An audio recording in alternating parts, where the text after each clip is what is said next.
ಪರಿಷತ್ ಚುನಾವಣೆಯ ಅಡ್ಡಮತದಾನ ವಿಚಾರ ನಿಮ್ಗೆಲ್ಲರೂ ಕೂಡ ಗೊತ್ತಿರುವಂಥದ್ದೇ ವಿಚಾರ. ಆದರೆ ಬಿಜೆಪಿಯ ಈ ಅಡ್ಡನಾಡಿ ಶಾಸಕರು ಯಾರು ಅನ್ನುವಂಥ ಪ್ರಶ್ನೆಯನ್ನು ಈಗಾಗಲೇ ಅನೇಕರು ಕೇಳ್ತಾ ಇದ್ದಾರೆ. ಜೊತೆಗೆ ಹೈಕಮಾಂಡ್ ಕೂಡ ಈ ಶಾಸಕರನ್ನ ಪತ್ತೆ ಹಚ್ಚೋದಕ್ಕೆ ಮುಂದಾಗ್ತಾ ಇದೆ. ಅತ್ತ ಆರ್ ಅಶೋಕ್ ಅವರು ಕೂಡ ದೆಹಲಿಗೆ ಹೋಗಿದ್ರು, ವಿಜಯೇಂದ್ರ ಕೂಡ ಇದ್ರು, ಸಾಕಷ್ಟು ದೊಡ್ಡ ಚರ್ಚೆ ಆಯಿತು. ಆ ಸಭೆ ಒಳಗಡೆ ನಡೆದಿರುವಂಥ ವಿಚಾರಗಳು ಕೆಲವೊಂದಿಷ್ಟು ಇನ್ಸೈಡ್ ಮಾಹಿತಿಗಳು ಟಿವಿ ನನಗೆ ಲಭ್ಯವಾಗಿದೆ. ಅದರಲ್ಲಿ ಹೈಕಮಾಂಡ್ ನಾಯಕರು ಕರ್ನಾಟಕದಲ್ಲಿ ಯಾವ ರೀತಿ ಸಭೆ ಮಾಡಲಾಗಿತ್ತು, MLCಗೆ ಹೇಗೆ ಪ್ರಿಪ್ರೇಷನ್ಸ್ ಮಾಡಿದ್ರಿ, ಯಾವ್ಯಾವರಿಗೆ ಜವಾಬ್ದಾರಿಯನ್ನು ಕೊಡಲಾಗಿತ್ತು, ಅಟ್ ದ ಸೇಮ್ ಟೈಮ್ ಈಗ ವಿಪ್ ಯಾವಾಗ ಕೊಟ್ಟಿದ್ರಿ, JDS ನಾಯಕರ ಜೊತೆಗೆ ಯಾವಾಗ ಸಭೆ ಮಾಡಿದ್ರಿ, ಹೀಗೆ ಪ್ರಶ್ನೆಗಳ ಮೇಲೆ ಪ್ರಶ್ನೆಗಳನ್ನು ರಾಜ್ಯದ ನಾಯಕರಿಗೆ ಕೊಟ್ಟಿದ್ದಾರೆ. ರಾಜ್ಯದ ನಾಯಕರು ಕೂಡ ಹೇಳ್ತಾ ಇದ್ದಾರೆ, ಹಣ ಇಸ್ಕೊಂಡೇ ಈ ಶಾಸಕರು ಅಂದರೆ BJPಯ ಶಾಸಕರು ವೋಟ್ ಹಾಕಿದ್ದಾರೆ ಅನ್ನುವಂಥ ಗಂಭೀರ ಮಾಹಿತಿಯನ್ನು ಹೈಕಮಾಂಡ್ ನಾಯಕರಿಗೆ ನೀಡಿದ್ದಾರೆ. ಹಾಗಾದರೆ ಯಾರೆಲ್ಲ ಶಾಸಕರ ಹೆಸರನ್ನು ಈ ರಾಜ್ಯದ ನಾಯಕರು ಹೇಳಿದ್ದಾರೆ, ಅದ್ರ ಬಗ್ಗೆ ಏನಾದರೂ ಮಾಹಿತಿ ಇದೆಯಾ? ನೋಡೋಣ ಬನ್ನಿ ಸ್ಟೋರಿಲಿ.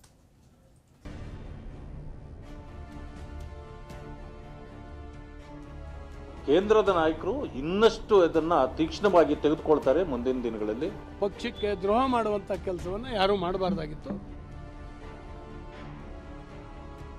ನಾವು ಕಾನ್ಫಿಡೆನ್ಷಿಯಲ್ ರಿಪೋರ್ಟ್ನ ರಾಜ್ಯಾಧ್ಯಕ್ಷರಿಗೆ ಕೊಡ್ತೀವಿ. ಫೈನಲ್ ರಿಪೋರ್ಟ್ಗೆ ಸಮಯ ತಗೊಳುತ್ತೆ.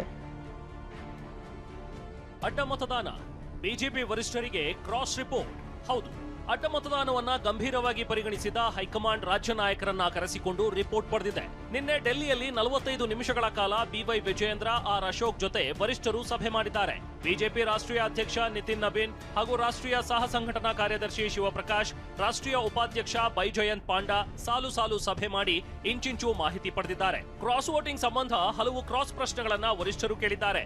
ಪರಿಷತ್ ಚುನಾವಣೆ ಘೋಷಣೆಯಾದಾಗಿನಿಂದ ಮತದಾನದವರೆಗೆ ಕೈಗೊಂಡ ಕ್ರಮಗಳ ಬಗ್ಗೆ ಸಂಪೂರ್ಣ ರಿಪೋರ್ಟ್ ಅನ್ನ ಹೈಕಮಾಂಡ್ ಪಡೆದುಕೊಂಡಿದೆ.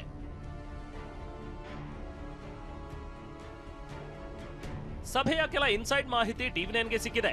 ಆರ್ ಅಶೋಕ್, BY ವಿಜಯೇಂದ್ರಗೆ ವರಿಷ್ಠರು ಕೇಳಿದ ಪ್ರಶ್ನೆಗಳೇನು ಅನ್ನೋದನ್ನ ನೋಡೋಣ. ಪರಿಷತ್ ಚುನಾವಣೆಗೆ ನಿಮ್ಮ ಸಿದ್ಧತೆ ಯಾವ ರೀತಿ ಇತ್ತು?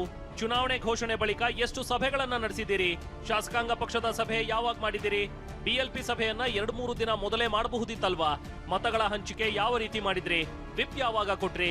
JDS ನಾಯಕರ ಜೊತೆ ಎಷ್ಟು ಸಭೆಗಳನ್ನ ನಡೆಸಿದ್ರಿ? JDSಗೆ ಹಾಕುವ ಮತಗಳ ಬಗ್ಗೆ ಮೊದಲೇ ಅವರಿಗೆ ತಿಳಿಸಿದ್ರಾ? ಅನುಮಾನ ಇದ್ದವರ ಜೊತೆ ಮತ್ತೆ ಮಾತುಕತೆ ಮಾಡಿದ್ರಾ?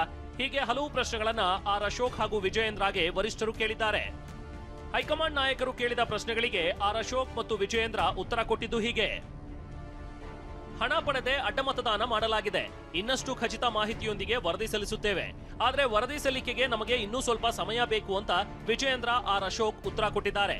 ಮತದಾನದ ಬಗ್ಗೆ JDS ಶಾಸಕರಿಗೂ ಮಾಹಿತಿ ನೀಡಲಾಗಿತ್ತು. ಕೊನೆಯ ಕ್ಷಣದಲ್ಲಿ ವಿಪ್ ನೀಡಲಾಗಿತ್ತು. ಶಾಸಕರ ಜೊತೆ ಮಾತನಾಡಿಯೇ ವಿಪ್ ನೀಡಲಾಗಿತ್ತು.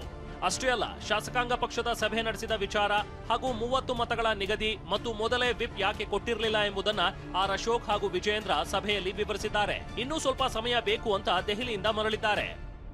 ಮಾಜಿ ಗೃಹ ಸಚಿವ ಆರಗ ಜ್ಞಾನೇಂದ್ರ ಮಾತನಾಡಿ, ಬಿಜೆಪಿಗೆ ದ್ರೋಹ ಮಾಡೋ ಕೆಲಸ ಆಗಬಾರ್ದಿತ್ತು ಅಂದಿದ್ದಾರೆ. ಈಗ ಏನು ಮುಂದೆ ಏನು ಕಾರ್ಯ ಯಾವ ರೀತಿ ಏನ್ ಮಾಡಬೇಕು ಅಂತಕ್ಕಂಥದ್ದನ್ನ ಅವರಿಗಾಗಲೇ ಮುಖಂಡರುಗಳ ಗಮನಕ್ಕೆ ತಂದಿದ್ದಾರೆ. ಬಟ್ ನನಗೆ ಅನಿಸುವ ಮಟ್ಟಕ್ಕೆ ಕೇಂದ್ರದ ನಾಯಕರು ಇನ್ನಷ್ಟು ಇದನ್ನ ತೀಕ್ಷ್ಣವಾಗಿ ತೆಗೆದುಕೊಳ್ತಾರೆ ಮುಂದಿನ ದಿನಗಳಲ್ಲಿ. ಅಡ್ಡ ಮತದಾನದ ಬಗ್ಗೆ ಬಹಳ ನೋವಿದೆ, ನಮ್ಮೆಲ್ಲರಿಗೂ ಕೂಡ ಬಹಳ ನೋವಿದೆ. ಹಾಗಾಗಿ ಬಿಜೆಪಿ ಅಂತ ಪಕ್ಷಕ್ಕೆ ದ್ರೋಹ ಮಾಡುವಂತ ಕೆಲಸವನ್ನ ಯಾರು ಮಾಡಬಾರ್ದಾಗಿತ್ತು. ಅಡ್ಡ ಮತದಾನದ ಬಗ್ಗೆ ತನಿಖೆಗೆ CT ರವಿ ನೇತೃತ್ವದಲ್ಲಿ ಸಮಿತಿ ರಚನೆ ಮಾಡಲಾಗಿದೆ. ಆದಷ್ಟು ಬೇಗ ವರದಿ ಕಳಿಸುವಂತೆ ವರಿಷ್ಠರು ಸೂಚನೆ ಕೊಟ್ಟಿದ್ದಾರೆ. ಅಗತ್ಯವಿದ್ರೆ ಮತ್ತೆ ದೆಹಲಿಗೆ ಕರೆಯುವುದಾಗಿ ರಾಜ್ಯ ನಾಯಕರಿಗೆ ಹೇಳಿದ್ದಾರೆ. ನಿನ್ನೆ ನಡೆದ ಸಭೆಯಲ್ಲಿ ಮೌಖಿಕವಾಗಿ ಮಾಹಿತಿ ಸಲ್ಲಿಸಲಾಗಿದೆ. ಆದರೆ ಸಭೆಯಲ್ಲಿ ಅಡ್ಡ ಮತದಾನ ಮಾಡಿದ ನಿರ್ದಿಷ್ಟ ಶಾಸಕರ ಹೆಸರು ಪ್ರಸ್ತಾಪವಾಗಿಲ್ಲ. ಹೀಗಾಗಿ ವಿಪ್ ಉಲ್ಲಂಘಿಸಿದ ಶಾಸಕರು ಪತ್ತೆಯಾದ ಬಳಿಕ ಕಠಿಣ ಕ್ರಮ ಕೈಗೊಳ್ತೀವಿ ಅಂತ ಹೈಕಮಾಂಡ್ ನಾಯಕರು ಹೇಳಿದ್ದಾರೆ. ಎಲ್ಲ ರೆಡಿ ಇದೆ. ಈಗಾಗಲೇ ಇಂಟ್ರೀಮ್ ರಿಪೋರ್ಟು, ಫೈನಲ್ ರಿಪೋರ್ಟ್ಗೆ ಸಮಯ ತಗೊಳುತ್ತೆ. ನಾವು ರಾಜ್ಯಾಧ್ಯಕ್ಷರು ಡೆಲ್ಲಿಯಿಂದ ಬಂದ ನಂತರ ಭೇಟಿ ಮಾಡಿ ಅದನ್ನು ಕೊಡ್ತೇವೆ.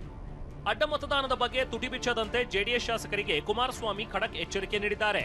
ಮೈತ್ರಿ ಉಳಿಸಿ, ವಿವಾದ ಬೆಳೆಸಬೇಡಿ ಅಂತ ಸಲಹೆ ನೀಡಿದ್ದಾರೆ. ಅಡ್ಡ ಮತದಾನದ ಬಗ್ಗೆ ಬಹಿರಂಗವಾಗಿ ಮಾತನಾಡಬೇಡಿ.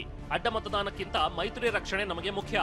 ಹೀಗಾಗಿ ಅಡ್ಡ ಮತದಾನ, ಆಣೆ ಪ್ರಮಾಣದ ಚರ್ಚೆ ಮಾಡಬೇಡಿ. ಅನಗತ್ಯವಾಗಿ ಚರ್ಚಿಸಿದ್ರೆ ಮೈತ್ರಿಯಲ್ಲಿ ಗೊಂದಲ ಉಂಟಾಗುತ್ತೆ. ಮೈತ್ರಿಗೆ ಲೋಪವಾಗದಂತೆ ಎಚ್ಚರಿಕೆಯಿಂದ ಇರಬೇಕು. ಬಿಜೆಪಿ ನಾಯಕರ ವಿರುದ್ಧ ಯಾರಾದರೂ ಹೇಳಿಕೆ ನೀಡಿದ್ರೆ ಕಾಂಗ್ರೆಸ್ಗೆ ನಾವೇ ಅಸ್ತ್ರ ಕೊಟ್ಟಂತಾಗುತ್ತೆ. ಮೈತ್ರಿ ಉಳಿವಿಗೆ ಮೌನವೇ ಮದ್ದು ಅಂತ HDK ಸಂದೇಶ ರವಾನಿಸಿದ್ದಾರೆ. ಸದ್ಯ ಬಿಜೆಪಿ ಹೈಕಮಾಂಡ್, ನಮ್ಮ ಮೂಲಗಳಿಂದಲೂ ನಾವು ಮಾಹಿತಿ ಸಂಗ್ರಹಿಸ್ತಾ ಇದ್ದೀವಿ, ಸೂಕ್ತ ಸಮಯ ನೋಡಿ ನಾವು ಕ್ರಮ ಕೈಗೊಳ್ತೀವಿ, ನೀವು ನಿಮ್ಮ ವರದಿ ಸಲ್ಲಿಸಿ ಅಂತ ರಾಜ್ಯ ಬಿಜೆಪಿ ನಾಯಕರಿಗೆ ಹೇಳಿದೆ. ವರದಿ ಸಲ್ಲಿಕೆ ಬಳಿಕ ಹೈಕಮಾಂಡ್ ಯಾವ ಕ್ರಮ ಕೈಗೊಳ್ಳುತ್ತೆ ಅನ್ನೋದೇ ಸದ್ಯಕ್ಕಿರುವ ಕುತೂಹಲ. ಕಿರಣ್ ಹನಿಯಡ್ಕ, TV9 ಬೆಂಗಳೂರು.